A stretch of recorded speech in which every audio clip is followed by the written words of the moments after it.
Qui est un pessimiste? Les caractéristiques superficielles de ce type de personnalité sont familières à la plupart d'entre nous. Oscar Wilde l'a d'ailleurs remarqué avec justesse lorsqu'il a écrit « Il semble facile de déterminer les gens de l'entrepôt par leur attitude négative face à la vie. Mais est-ce la seule caractéristique qui détermine un pessimiste? Et quelle définition de ce phénomène donne la psychologie moderne? Pessimisme. La signification du concept. Qu'est-ce que le pessimisme? La science interprète largement le concept de pessimisme. Un pessimiste est une personne qui a une attitude négative stable face à la vie, une tendance prononcée à la critique, à l'aliénation et à la catégorisation. On a constaté que les personnes au tempérament mélancolique ont une prédisposition physiologique au pessimisme. Cependant, les traits congénitaux ne sont pas la cause de son développement. Un rôle important est joué par l'environnement dans lequel le pessimiste a vécu ou a longtemps joué. Souvent, il y a suffisamment de manifestations temporaires ou de signes de découragement ou de nostalgie dans la société pour inscrire une personne dans la classe des pessimistes. Surtout à notre époque, où cette popularité a acquis un état d'esprit positif. En effet,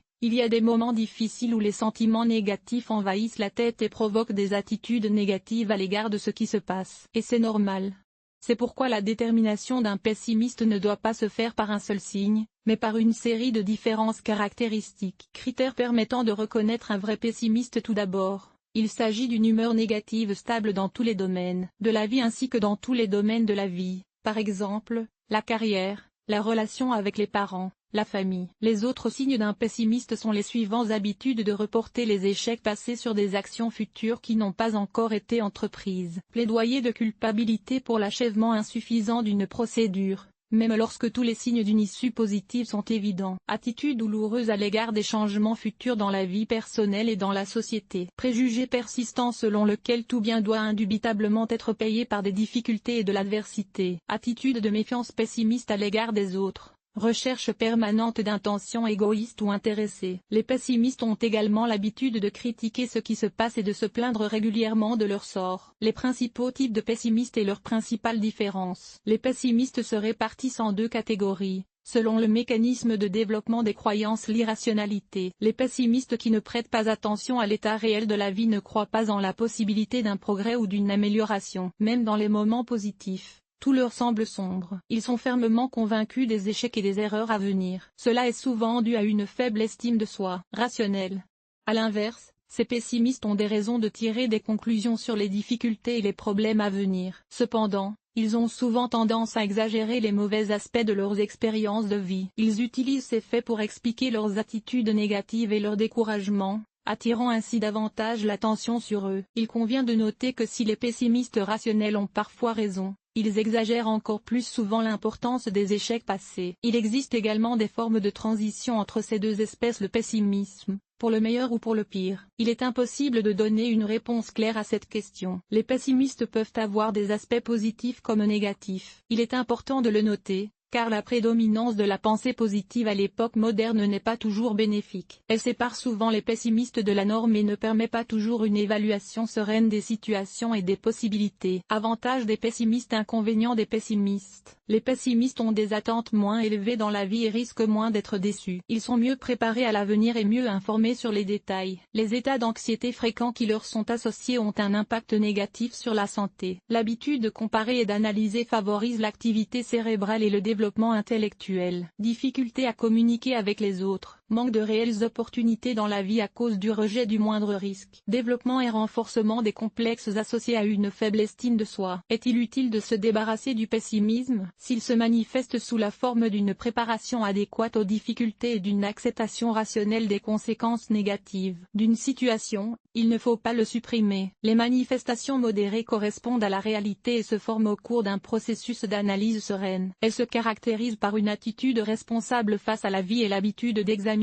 attentivement les différentes situations qui se présentent. Ce sont des compétences utiles qui ne doivent jamais être abandonnées. Comme nous l'avons vu plus haut, le pessimisme se forme souvent chez les personnes au tempérament mélancolique. Dans ce cas, Ces manifestations sont renforcées par des qualités caractéristiques de ce type de personnalité. Les principales sont une vulnérabilité accrue, une sensibilité excessive et l'habitude de prendre à cœur le moindre problème. Cet état d'esprit pessimiste est loin de la réalité et ne présente principalement que les inconvénients énumérés dans le tableau. Pour éviter les problèmes de santé et de communication qui y sont associés, il est important que les pessimistes s'efforcent de se débarrasser de cette tendance à tout voir de manière négative. Comment se débarrasser du pessimisme? Concentrez-vous chaque jour sur quelques éléments positifs qui vous entourent. Pour augmenter votre efficacité, tenez un journal de bord papier ou électronique. C'est le premier conseil.